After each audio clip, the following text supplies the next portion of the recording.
Hello and welcome to the show. Today another vehicle is going to take on our Hot Wheels circuit in an attempt to go faster than this Sierra Cosworth that is still leading the way. However, I do not know what car I'm going to be using. It is down to the gods of Forza to pick my vehicle via the auction house. I'm going to search a generic search on the auction house. The 21st car is the vehicle I am going to be using. A couple of exceptions, of course. If it's a car I've already run, not going to do it. If it is a Horizon Edition or a Special Edition car that is worth many, many millions, equally I'm not going to go and buy it. And if it's a car that's too high a PI, that won't be S1 class with race tyres. So we are going to search absolutely everything that is on the auction house, see what fun we end up with. So first of all, there's a Subaru Brat. So we will go 1, 2, 3, 4, 5, 6, 7, 8, 9, 10, 11, 12, 13, 14, 15, 16, 17, 18, 19, and 20. So the 20th car on the auction house at this particular moment in time is a Mini Cooper. Would probably be a death machine if we'd got one of those. Kind of quite glad that we haven't. I'm going to go close my eyes. We're going to go scroll down to the next one. Please be nice car. Please be... it's going to be too high a PI. The 911 GT2 RS. Okay, well, that's a shame. However, we will then go and select the next car, which is a Honda NSX, which we have already run. Okay, so not going to be that one either. Okay, back to close my eyes again. Hope for the best, hope for the best, hope for the best. Ooh. A Ferrari 166mm Barchetta. Now, I'm not going to go buy this one because they are asking an absurd amount of money. It is a barn find car. I do have a Barchetta, so we will go and use that one instead because I'm not paying 6 million or 7 million for a car that I do already have. I don't care if it's a little bit of money, but when it's that sort of silly amounts, we're not going to do it. This is likely to be another crazy machine, is the Ferrari. We have got one somewhere in here. Well, there we go, we have got one. Previous version of this car, I think it would have been running the rally car builds. That's a lot of power and not very much weight at all. Now, admittedly, it is all-wheel drive. This particular spec of the car, which will probably add more PI on than you might... although we might see with whatever build we end up with. Let's just reset all of the upgrades. We will start afresh with our vehicle. So, first things first, tyres. We're going to, of course, have it on race tyres. It would have been on rally tyres for the previous one, so it's going to change a little bit around with the PI. I think we will probably end up with a similar sort of power to weight ratio. The concern with this car is tiny tyres. 235s at the front and 245s at the rear. They're not particularly large tyres. The good thing is that, of course, the car is very, very light. I mean, ridiculously light, which is likely to help the vehicle out around here. We saw our leader, after all, was only on 245 tyres all around the Sierra Cosworth.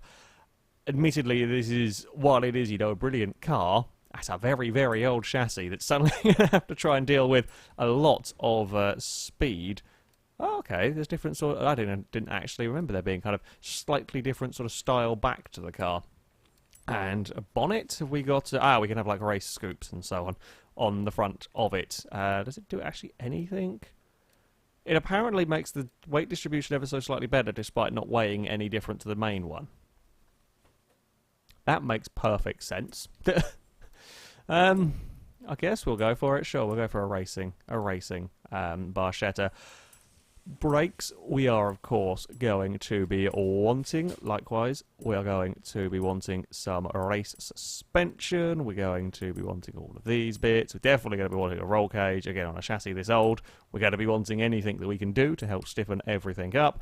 Now weight reduction, do we need weight reduction on this car? Honestly, probably not.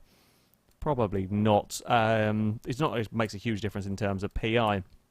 We'll come back to that one. I will give the car an upgraded gearbox, though, because we're going to want to have that. Certainly a vehicle this old. Likewise, got to get the diff.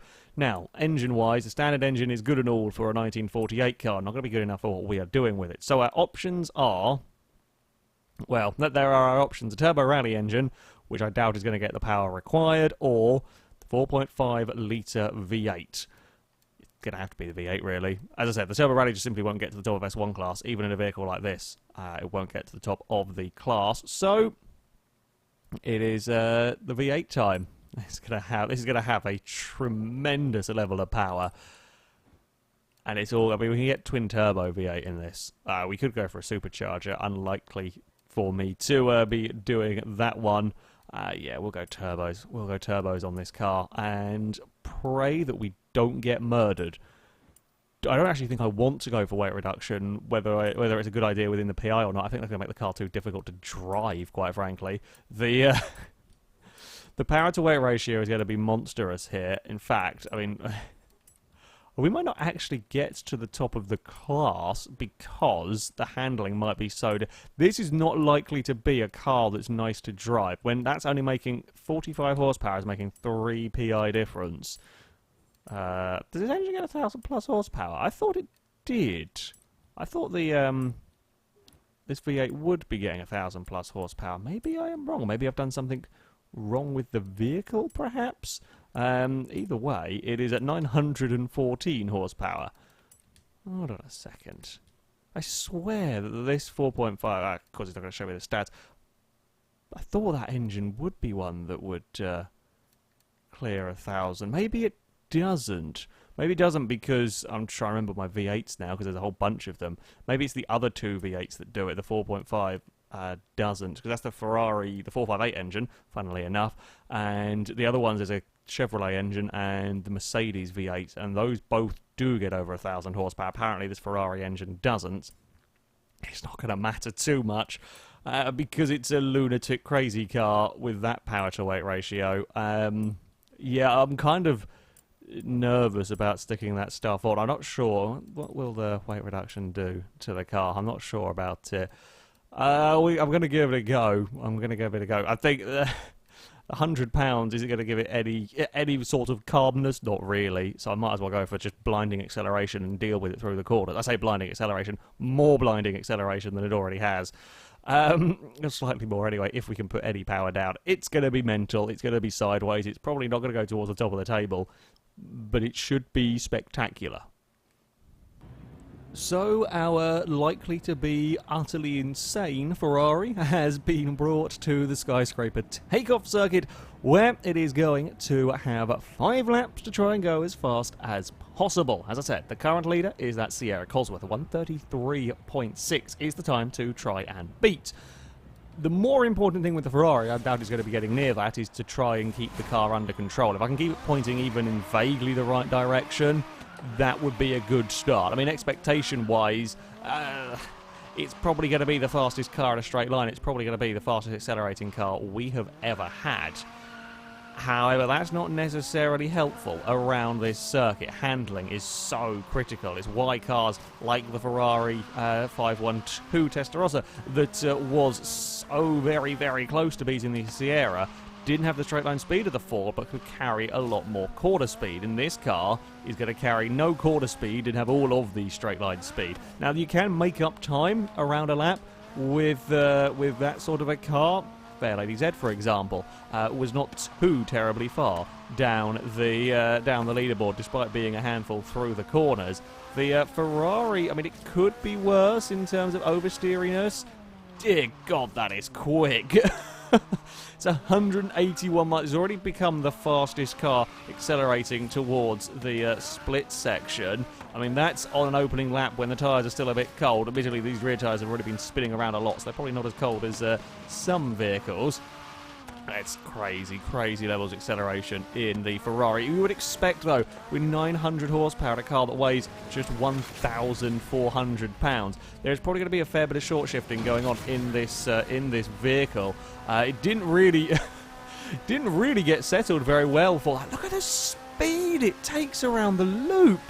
That is mad. It's 138 miles an hour before we get on the brakes. This is by far and away the fastest car we have ever had in terms of straight line speed here. It's a 40.2 though, because the rest of the lap you are, well, just fighting the car.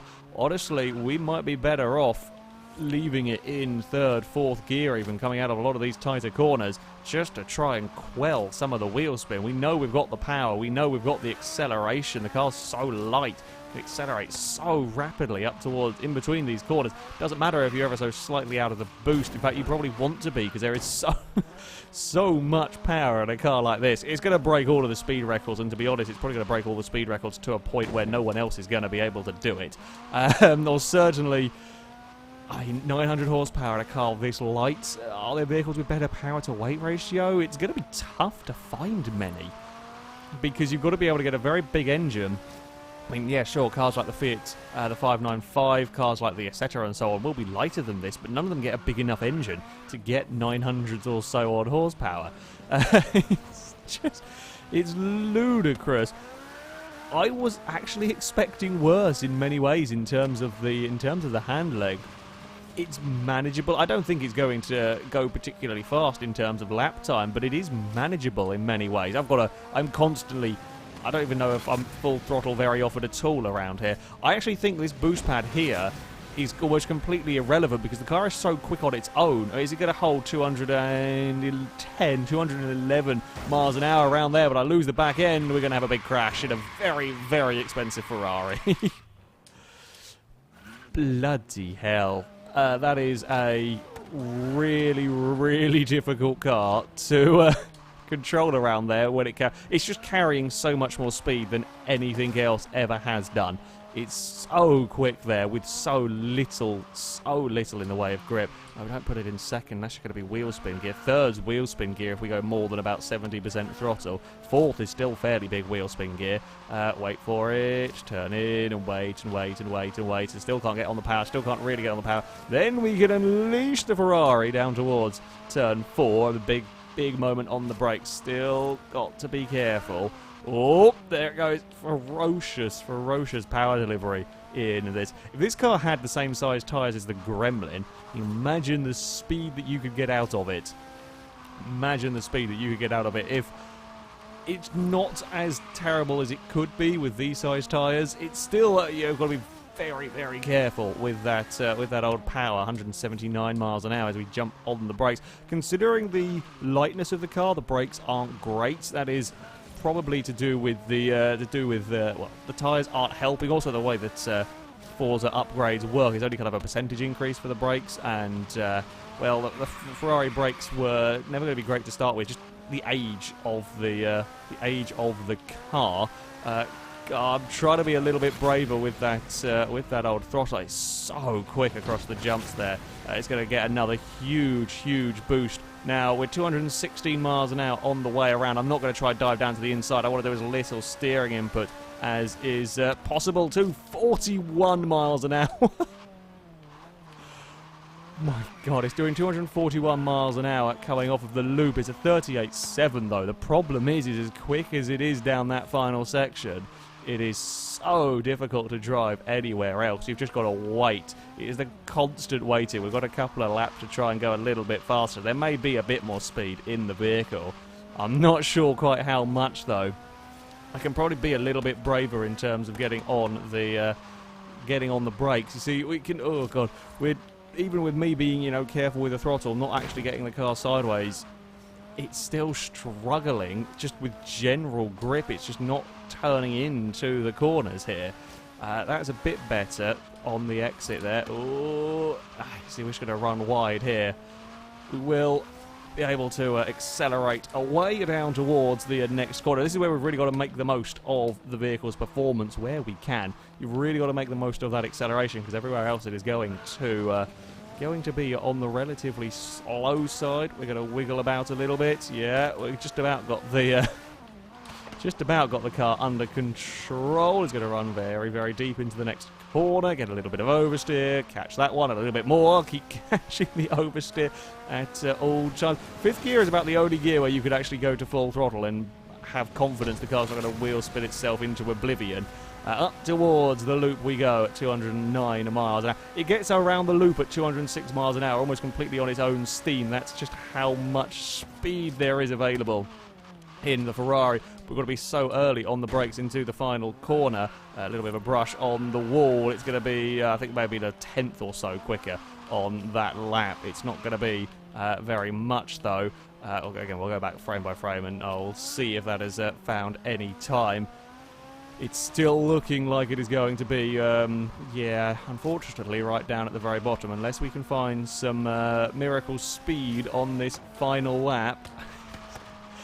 Oh dear. I mean, it's what you kind of want from a lucky dip car. You never know what you're going to end up getting, and in this case, it is a horrendous wheel spin machine. I say it's a horrendous wheel spin machine. It's actually not the wheel spin that's the biggest problem. I can manage the wheel spin part of things, which we have done the last couple of laps. It's not really slithered around that much, all things considered. It's just a lack of quarter grip. It just can't maintain its speed, 182 miles an hour before we jump on the brakes. Yeah, that is the fastest we've ever seen down there, and perhaps one of the fastest we are ever going to see. Third gear, spin the wheels. Fourth gear, we could spin the wheels a little bit if we aren't very, very careful. I managed to change the camera angle a little bit. I can still drive it. That's the... Oh, come on, car. That's the level of... yeah, sort of faffing we're doing with this. Very, very easy to accidentally click that right button when you've got to fight a car like this, where we get a huge bounce, almost wheelied our way across the boost pad. Around the loop we go, 207 miles an hour held around that section towards the final corner. Is a big step on the brakes. I actually braked a little bit too early, although at least it will mean that we can be neat and tidy through there. Big slide is a low 37 from the vehicle. Oh, it's a lunatic machine. It is an absolute lunatic machine, is the Ferrari. An interesting challenge to drive. It has broken pretty much every single record in terms of speed. And I think they are going to be records that may well stand for the rest of the series. 241 miles an hour on the way into that final corner is astonishingly fast. That really is. That's 12 miles an hour quicker than pretty much anything else has gone. It's quicker into the split section as well, and that's considering this thing isn't particularly good under brakes either. Ridiculous, ridiculous speed. And while, yeah, of course, you've got to be so very careful with the amount of power in this car, you can get away with it. You can deal with the power. It just can't take the speed through the corners that is needed. The brakes aren't as I said, brakes aren't great in it either. And you just can't carry the quarter speed in the car. There just isn't the grip there, whether it be from the relatively small tyres, whether it be just, you know, this is a 1948 car. It's one of the oldest cars, well, the second oldest car that's ever gone around here. That is...